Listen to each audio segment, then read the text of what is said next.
समंदर के अंदर डूबे हुए इस जहाज को 111 साल होने वाले हैं और आज भी इसका डूबा हुआ मलबा अपनी दास्तान सुना रहा है।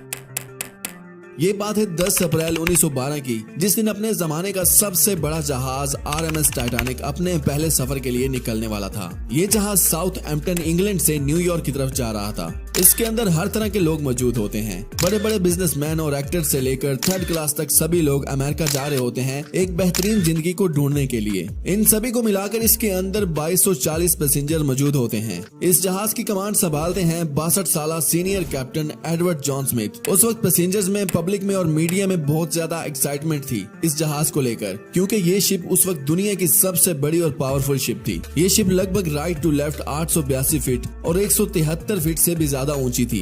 बल्कि इसके इंटीरियर को भी इस तरह डिजाइन दिया गया था कि वो आज के 5 स्टार होटल को भी पीछे छोड़ देगा। इसके अंदर 480 कमरे, स्टेन ग्लास की खिड़कियां, ऑर्नेट वुड पैनलिंग, 2 बड़े बड़े स्टेयर केसेस, एक heated swimming pool, Turkish bath, एक जिम, 4 5 स्टार रेस्टोरेंट्स, 2 बार्बर की दुकानें और एक लाइब्रेरी भी मौजूद थी। उस जमाने में ये शिप बनाने की कॉस्ट पड़ी थी लगभग $7.5 मिलियन, जो आज के लगभग $400 मिलियन के बराबर है। इसके अलावा टाइटैनिक को बनाने में जिस टेक्नोलॉजी और फीचर्स का इस्तेमाल किया गया था, उसकी वजह से टाइटैनिक को अनसिंकेबल शिप माना जाता था। मतलब एक ऐसा शिप जो कभी डूब ही नहीं सकता, क्योंकि लोगों को तब लगता था कि ये शिप बहुत ही सेफ है। इस शिप को व्हाइट स्टार लाइन कंपनी ने बनाया था, जो उस वक्त लगभग 137 शिप बना चुकी थी। और टाइटैनिक को लेकर मीडिया में बहुत ज्यादा बातें फैल रही थी कि ये पूरी तरह अनसिंकेबल है। बल्कि इस जहाज को लेकर बहुत सारी बातें भी बनने लगी थी, जैसे कि लोग कहने लगे थे कि अगर इस जहाज को ऊपर वाला भी चाहे तो ये नहीं डूब सकता। 10 अप्रैल 1912 दोपहर के 1 बजे इस जहाज का इंजन स्टार्ट होता है।